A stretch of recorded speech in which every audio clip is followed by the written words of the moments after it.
வணக்கம் மக்களே. இன்னைக்கு நம்ம என்ன பார்க்க போறோம் அப்படின்னு பாத்தீங்கன்னா, விஜயன்னா என்னைக்கு கட்சி ஆரம்பிச்சாரோ அன்னைக்கு வந்து நம்மளோட சேர்ந்துருவாங்க அப்படின்னு சொல்லி மனப்பால் குடிச்சிட்டு இருந்த கழுத வயனுங்க மான் ஊறுகாவை தொட்டு சாப்பிடுற ஆமைக்கறி சீமானும் சாட்டை துறைமுருகனை பத்தி தான். எனக்கு சீமானன் நான் பேசுனதுல ரொம்ப பிடிச்சதுன்னு பாத்தீங்கன்னா, எனக்கு வாய்க்கரிசி போட்டு விடுங்கள், நான் இவ்வளவு தூரம் கத்துறேன் ஆனா உங்க காதுல விட மாட்டேது, எனக்கு ஒரு ஓட்டு கூட போட மாட்டீங்க, எனக்கு வாய்க்கரிசி போட்டு என்னை புதைச்சிருங்க, நான் ஒரு சுடுகாட்டுல பேசியிருந்தா கூட ஒரு 10 பொண்ணு எழுந்துச்சு வந்து எனக்கு ஓட்டு போட்டுருக்கோம் ஆனா நீங்க போட மாட்டீங்க அப்படின்னு. ஏன்னா அவங்க மக்கள் என்னமா தான் போடும், மக்கள் அவங்களுக்கு உயிரோட்டம் இருக்கு. அதனால உன்ன மாரி எல்லாம் ஓட்டு போட மாட்டாங்க. Don't cry. ஓகே. சீமான் தான் வந்து நாம் தமிழர் கட்சியின் வந்து ஒருங்கிணைப்பு கட்சி தொடங்கினது வந்து வேற ஆளா இருந்தாலும் ஒருங்கிணைப்பாளராக வந்து சீமான் சேர்ந்தாரு. தலைமை ஒருங்கிணைப்பாளர் சாட்டை வந்து பாத்தீங்கன்னா ஒரு கொள்கை பரப்பு செயலாளர் அப்படிங்கிற மாதிரி வச்சிருந்தாங்க. இப்போ எப்படி இருக்குன்னா கதை, சாட்டை தான் வந்து ஒருங்கிணைப்பாளர் மாதிரியும் சீமான் வந்து அந்த கட்சியில ஒரு அடிமட்ட தொண்டர் மாதிரியும் மாத்திட்டாங்க. அந்த அளவுக்கு வந்து சீமானோட பேச்சு வந்து கீழே போயிடுச்சு. கேட்டீங்கன்னா மாத்தி மாத்தி பேசுறது. இப்ப பேசியிருக்காரு பாருங்க, இது எல்லாருக்கும் எலெக்ஷன், ஆனா சீமானுக்கு மட்டும்தான் இது கலெக்ஷன். அதாவது மொக்க வேட்பாளரெல்லாம் நிப்பாட்டிட்டு அவங்களுக்கு பணம் வாங்கிக்கிறது, மாற்று கட்சியிட வந்து பணம் வாங்கிட்டு வேட்பாளரை நிப்பாட்டுறதுனால சீமானுக்கு வந்து இது கலெக்ஷன். கல்லாப்பெட்டி எப்படி கல்லாப்பெட்டியை வந்து அதிகப்படுத்தலாம் அப்படிங்கிறத மட்டும் தான் பார்த்துக்கிட்டு இருக்காரு.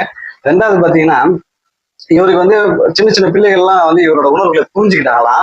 பெரியவங்களாம் வந்து இவங்களோட உணர்வுகளை புரியுதோ இல்லையோ, ஆனா சின்ன பிள்ளைங்க புரிஞ்சுக்கிட்டாங்க. அதனாலதான் வீட்டுல அம்மா அப்பா கொடுக்குற ஒரு ரூபா சாக்லேட் வாங்குறது, 50 சாக்லேட் வாங்குறதெல்லாம் சேர்த்து வச்சு நம்ம எடுத்து வந்து கொடுக்கலாம் அப்படின்னு சொல்லிட்டு அதை பெருமையா வேற சொல்லிக்கிறான். அதாவது எப்படின்னா, திரள்நிதி திரட்டி இவன் பணம் சேர்த்து அவன் பிள்ளைங்களை வந்து நல்லா படிக்க வைக்கிறான். அதாவது சின்ன பிள்ளைங்கிட்ட இருந்து பணம் புரியல, அவங்கள நல்லா வச்சுக்கிறான். இது அவங்க பிள்ளைங்களை, அவங்க பொண்டாட்டிய, அவங்க எல்லாருமே வந்து நல்லா வச்சுக்கிறது திரள்நிதி. இதுக்காக தான் கட்சி நடத்துவாங்களா. இப்பயே இப்படி இருக்கும்போது நாளைக்கு வந்து என்ன பண்ணுவானா, இதுக்கு முன்னாடி இந்த ஆண்டை ஏற்கனவே சொல்லிட்டான், இதுக்கு முன்னாடி ஆண்ட கட்சிகள் நிறைய கடன் வாங்கிட்டாங்க, அதனால அந்த கடத்தெல்லாம் அடைக்கணும்னா நீங்க தான் பிச்சை எடுக்கணும், நீங்க பிச்சை எடுத்து நீங்க கொடுக்கணும், நான் அதை பிச்சை எடுத்துப்பேன், தயவு செஞ்சு அவனை மட்டும் நம்பாதீங்க. அவங்க வந்து பாருங்க, எல்லா மேடைக்கு மேடையும் வந்து ஏதாவது ஒரு பசங்க வந்து உண்டியல் கொடுக்குறாங்க, இல்ல யாராவது வந்து வயசானவங்க ஏதாவது பணம் கொடுக்குறாங்க, அந்த பணத்தை மட்டுமே பெற்றுட்டு திரள்நிதிக்காக மட்டுமே கட்சி நடத்திட்டு இருக்காங்க. இன்னொரு பக்கம் பாருங்க, நம்ம சாட்டை மாமா நீங்க எங்களுக்கு ஓட்டு போடுங்க, போடாம போங்க, ஆனா டிஎம்கேக்கு ஓட்டு போட்டுருங்க, விஜய் வந்துருக்காரு. இது எப்படிப்பட்ட ஒரு கட்சி பார்த்துக்கோங்க. நாம் தமிழர் கட்சின்றது நம்ம உள்ள வந்தா நம்ம இதை பண்ணுவோம் அதை பண்ணுவோம்னு சொல்லிட்டு வேலைக்காகாத திட்டங்களை சொல்லிட்டு இருக்காங்க. அப்பயே மக்களுக்கு பாதி பேருக்கு புரிஞ்சு போச்சு இவன் சொல்றது எதுவுமே சாத்தியம் கிடையாது அப்படின்னு. இதுல இப்பயும் இந்த மாதிரி ஒரு ட்ரெண்ட் உருவாக்கிட்டான் சாட்டை. என்னன்னு பாருங்க, நீங்க ஓட்டு போடலாம் பரவாயில்ல, எங்க கட்சி டிஎம்கேக்கு ஓட்டு போட்டுருக்கு, அப்பதான் வந்து விஜய் உள்ள வர மாட்டார். இதுதான் டிஎம்கே கிட்ட வாங்கின பணத்துக்கு செயல்படுறது அப்படிங்கிறது நேரடியாவே சொல்லிட்டான் சீமான் மேடையில. சொல்றாப்ல என்னன்னு கேட்டீங்கன்னா, வசதியா வாழுடா, அந்த வாழ்க்கையை நான் உருவாக்கி தரடா, பிச்சை எடுத்து வாழாதடா அப்படின்னு. அதேதான் நீ ஏன் வந்து பிச்சை எடுத்து தான் பிழைச்சிக்கிட்டு இருக்க, நீ மக்களுக்கு அறிவுரை சொல்ல வந்துட்ட, நீ ஓட்டு கேட்டு வந்து ஓட்டு போட்டு சப்போஸ் நீ ஜெயிச்சிட்ட அப்படின்னாக்கா நீ என்ன பண்ணுவேன்னா மக்கள் பிச்சை எடுக்க கொடுத்துருவேன். இப்ப நான் மட்டும் தான் திறனுக்காக பிச்சை எடுக்கிறேன், இப்ப நீ நம்ம நாட்டுக்காக மற்றொரு நாடுகிட்ட பிச்சை எடுங்க, இல்ல மற்ற மாநிலங்கள்கிட்ட பிச்சை எடுங்க அப்படிங்கிற அப்படின்னு விட்டுருக்க. அந்த மாதிரி ஆளுதான் இவன் திறல்நிதிக்காக மட்டுமே கட்சி நடத்தும் திறல்நிதியர்கள். இதுல வந்து இந்த சாத்திய மாமா வந்து பேசுறாப்ல, விஜய் வந்து பேசும்போது அப்படின்னு சொல்லி வாய் அசைக்கிறாராம் பேசும்போது. அது வந்து உங்க அண்ணன் உங்க விஜய் அப்படின்னு சொல்லி கிண்டல் பண்ணி காட்டுறான். நீ மட்டும் என்ன பண்ற, உங்க அண்ணன் மூக்கு நோண்டி இப்படியே நோண்டிக்கிட்டு இருக்கான், நோண்டிக்கிட்டு தான் பேசுறான். அப்புறம் நடுவுல வந்து வலிப்பு மாதிரி அப்படின்னு கத்துறான். எதுக்குடா கத்துற, ஏன்டா கத்துற, இதெல்லாம் அவங்க எனக்கு தெரிய மாட்டேது. இவரை வந்து விஜய் அண்ணாவை பத்தி பேசுறதுக்கு இவன் தகுதி எல்லாம் ஆயிட்டான். அதே போல வாகன பிரச்சாரத்துல வந்து சீமான் மாரி வாகன பிரச்சாரத்துக்கு வந்து வாகனமா கூட்டு வராங்களாம். அதுல வந்து கோடிக்கணக்கான மக்கள் இருக்காங்களாம், தானா கூட்டம் கிடையாதான், வண்டி வாகனங்கள்லாம் வச்சு கூட்டு வராங்களாம். யாரும் சாட்டை மாமா சொல்றான். அதாவது தண்ணி வச்சா வர்றதுக்கு அது வந்து வயிறு எரியுது, இவங்களுக்கு தண்ணி வச்சு எவ்வளவு பேர் வராங்க இல்லையா, நம்ம அதுக்கு எதனா ஒரு முற்றுப்புள்ளி வைக்கணுமே. அந்த அவதூறுன்னு சொன்னா பத்தி என்ன, அதை தான் வந்து இப்ப இவர் பண்ணிட்டு இருக்காரு. இவங்க சீமானு இவ்வளவு 15 வருஷமா கட்சியில இருக்கான். மற்ற கட்சிகள் மாற்று கட்சிகளை விட விடுங்க, அவங்க 200 500 கொடுத்து வராங்க.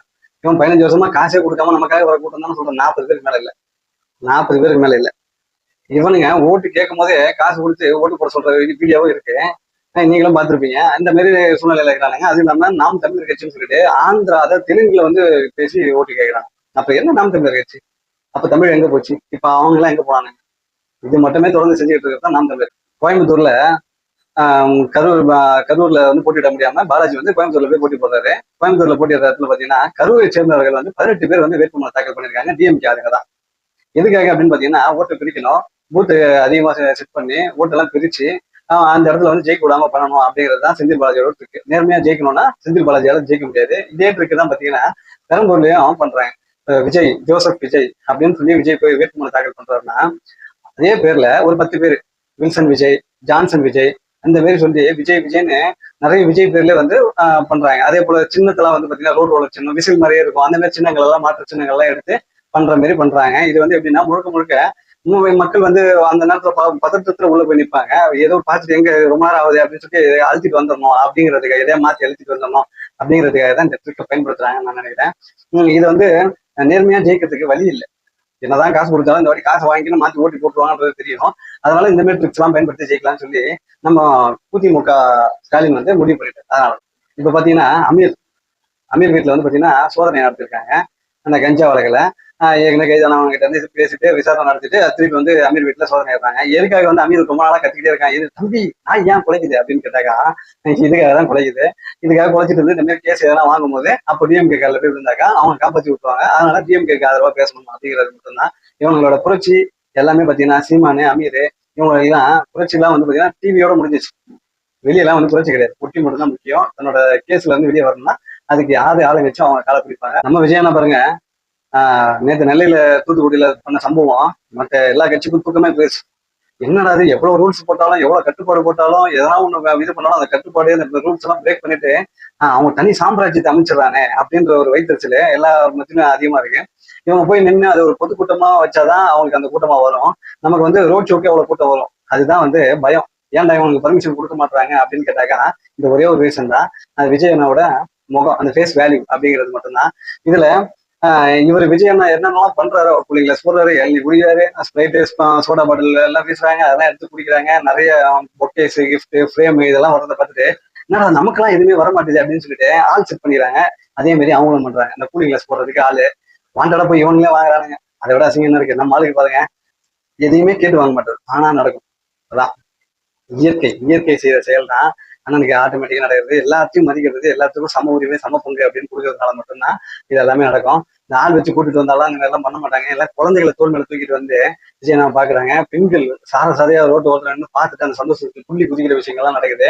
அதனால இவனுங்க எல்லாம் வாய்க்கு வந்ததை பேசிட்டு, அதாவது சீமானும் சாட்டை துறையும் இருக்கணும், விஜய் அண்ணா ஜிப்பு பக்கத்துல இருப்பானுங்க. அதனாலதான் அவங்க என்ன பண்றாங்க ஏது பண்றாங்கன்னு பார்த்துக்கிட்டே இருக்கணும்னு தோணும். வேற ஒண்ணுமே கிடையாது. இவங்களோட வேலையே இது மட்டும்.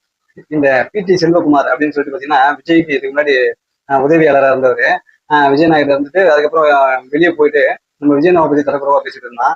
என்னடா ரொம்ப நாளமா நாய் குலைக்குதே அப்படின்னு பாத்துக்கிட்டே இருந்தாக்கா டிஎம்கேல சீட்டு கேட்டிருப்பான் போல இருக்கு.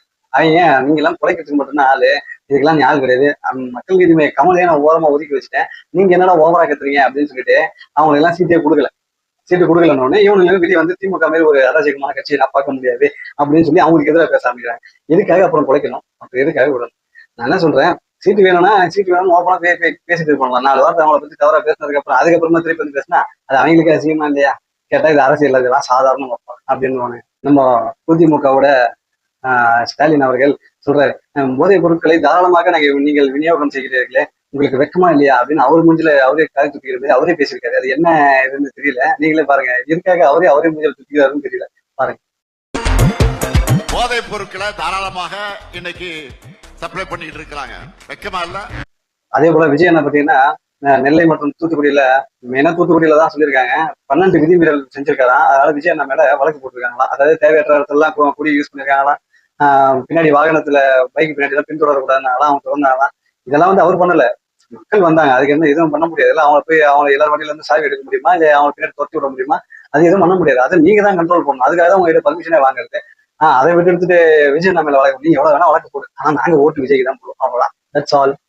மேலும் பாத்தீங்கன்னா நம்ம நெல்லைக்கும் தூத்துக்குடிக்கும் நம்ம அண்ணன் விஜய் நேற்று போயிருந்தாரு. சும்மா அப்படியே அனல் பறக்க இருந்துச்சு. அது வந்து ரோட் ஷோவா இல்ல ஒரு மாநாடா அப்படிங்கிற அளவுக்கு வந்து பாத்தீங்கன்னா மக்கள் வந்து கன்ஃபியூஸ் ஆயிட்டாங்க. அந்த அளவுக்கு வந்து கூட்டம் வந்துருச்சு. இது பாருங்க, நம்ம விஜய் அண்ணா அப்படிங்கிறது ஒரு தாரக மந்திரம் மாதிரி. விஜய் 3 எழுத்து மந்திரம் அப்படின்னு சொல்லுவாங்க. அவர் பேர்லயும் ஈர்ப்பு, அவர் முகமும் ஈர்ப்பு. அந்த அளவுக்கு வந்து மக்கள் அவர் மேல வந்து அந்த பாசத்தை பொழிறாங்க. எம்ஜிஆருக்கு அடுத்தபடியா பாத்தீங்கன்னா இன்னைக்கு வேற யாரும் அந்த மாதிரி அரசியல் தலைவர்கள் யாரும் வரல. ஆண்டுகிட்டு இருக்கவங்களும் சரி, ஆண்டவங்களும் சரி அந்த மாதிரி ஒரு பேர் எடுக்க முடிச்சுதான் கேட்டீங்கன்னா இல்ல. ஏன்னா யாருக்கும் எதுவும் செய்யல. ஆனா அரசியலுக்கு வர்றதுக்கு முன்னாடியே நிறைய நலத்திட்டங்களை செஞ்சு மக்களை கவர்ச்சியா இழுத்து வச்சிருந்தது நம்ம அண்ணன் விஜய் மட்டும்தான். அதாவது எதனா போராட்டனாலும் குரல் கொடுத்து, எதனா ஒரு இழப்பு ஈடு செய்ய முடியாத இயற்கை சீற்றதுனால ஒரு இழப்பு வந்துருச்சு அப்படின்னாலும் அதுக்கு முன்னாடி ஓடி போய் எல்லாத்தையும் செஞ்சு மக்கள் மனசுல நிலைவு பெற்று விட்டாரு. எவ்வளவு நடிகர்கள் இருக்காங்க, உச்ச நடிகர்கள் எல்லாம் எவ்வளவு பேர் இருக்காங்க, எல்லாருக்கும் அந்த மாதிரி போதான் கேட்டீங்கன்னா கிடையாது. உதாரணத்துக்கு ஒரு சொட்ட ரஜினிகாந்த், அவரு நல்ல பேர்லாம் சம்பாதிச்சு வச்சாங்க. ஆனா மக்களுக்கு யாரும் எதுவும் செய்யல அப்படின்னா அந்த பேரு நம்ம பெரிய இதா கருந்துக்கிட்டு அவன் அப்படியே விட்டுட்டாங்க, மக்களை காத்துல விட்டுட்டாரு. மக்களுக்கு ஏதாவது செய்யணும் அப்படின்னு சொல்லிட்டு முன்னாடி வந்து பாத்தீங்கன்னா அது விஜய் மட்டும்தான். நம்ம அண்ணன் பாத்தீங்கன்னா சின்னதுல இருந்து, அதாவது சின்ன பிள்ளையில இருந்து நடிப்பு மேல ஈர்ப்போட இருந்தாரு. அதுக்கப்புறம் நடிப்புல வந்து பெரிய இடத்த தொடணும் அப்படின்னு நினைச்சாரு. அதுக்கப்புறம் நம்ம நடிப்பு பெரிய இடத்த தொட்டதுக்கு அப்புறம் மக்களுக்கு ஏதாவது அதை வச்சு செய்யணும் அப்படின்னு நினைச்சதுனாலதான் மக்களுக்கு அவங்களுக்கு மேல ஈர்ப்பு வந்திருக்கே தவிர ஏதோ நம்மளும் போய் அரசியல்ல இதை விட அதிகமா லாபம் சம்பாதிப்போம் அப்படிங்கிற நோக்கத்துக்காக வரல. இப்போ மக்கள் அதை புரிஞ்சுக்கிட்டதுனால நேற்று நடந்த சம்பவம் நடந்திருக்கு. அதாவது பாருங்க, அனல் பறக்குது, புழுதி அடங்குறதுக்கு ஒரு மாசம் ஆயிடும் போது. அவரை பத்தி பேசினா பேசிக்கிட்டே இருக்கலாம். நன்றி மக்களே, மீண்டும் ஒரு பதிவில் சந்திப்போம். உங்களிடமிருந்து விடைபெறுவது டிவி.கே. துரை.